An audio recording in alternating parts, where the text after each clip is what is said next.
আমরা তো বেসিক্যালি নবায়নযোগ্য জ্বালানি সেক্টর নিয়ে কাজ করি এবং সেক্ষেত্রে অবশ্যই আমাদের অন্যান্য জ্বালানি সংস্থানগুলো বা রোডগুলো অথবা আমাদের অবস্থানগুলো আমাদের জানা থাকা দরকার হয়।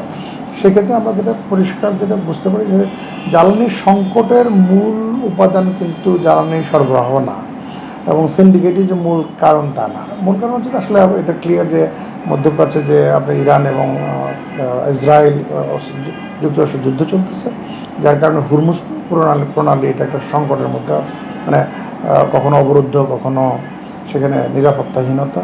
এর কারণে মূল হচ্ছে যে আপনার সংকটটা তৈরি হয়েছে।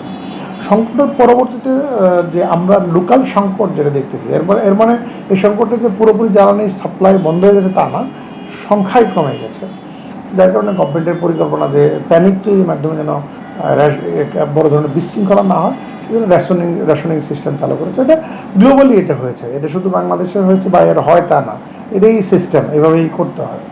তো এরপরে এখন ইন্টারনালি যে সমস্ত সংশয়গুলো বা সংকটগুলো বা সিন্ডিকেটগুলো, এগুলো তো কখনোই আপনাকে এই স্বাভাবিক জীবনযাত্রার ক্ষেত্রে কখনো বলতে পারবেন না যে এগুলো নেই, এগুলো আছে, বাট কতটুকু কন্ট্রোল আছে সেটা হচ্ছে ইস্যু।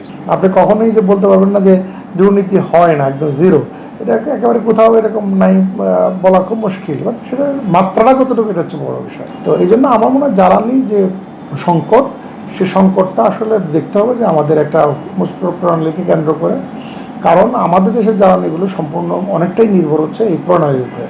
তার মূল বিষয়টা হচ্ছে যে আমরা যে রিফাইনারি আছে, আমাদের যে ইস্টার্ন রিফাইনারি, এই ইস্টার্নের যে ক্রুড অয়েলটা শোধন করতে পারে সেটা কিন্তু এই মধ্যপ্রাচ্যের ক্রুড অয়েল, কিন্তু এটা কিন্তু অন্য কোনো দেশে কিন্তু ক্রুড অয়েল কিন্তু সেটা শোধন করতে পারে না, কারণ এক এক দেশের এক এক ধরনের আপনার কিন্তু ডিফারেন্ট কিন্তু কোয়ালিটি কিন্তু ক্রুড অয়েল পাওয়া যায়, অর্থাৎ তার জন্য মেশিনও কিন্তু আলাদা বা তাদের সেট আপটাও আলাদা, যার কারণে এই প্রণালীতে এই আটকা পড়ার কারণে আমাদের এখানে সাপ্লাই বন্ধ হচ্ছে। অন্যদিকে আমাদের একটা বড় সংখ্যায় কিন্তু আমাদের এলএনজি আমদানি হয়, সেটাও কিন্তু নির্ভর করে কিন্তু কুয়েতের উপরে, কাতারের উপরে, এবং ওই একই প্রণালীর মাধ্যমে, এই যে এলএনজির মাধ্যমে আমরা বিদ্যুৎ প্ল্যান্টে সাপ্লাইতে এবং ন্যাশনাল গ্রিডে আমরা দিই, এটাও কিন্তু সেখান থেকে।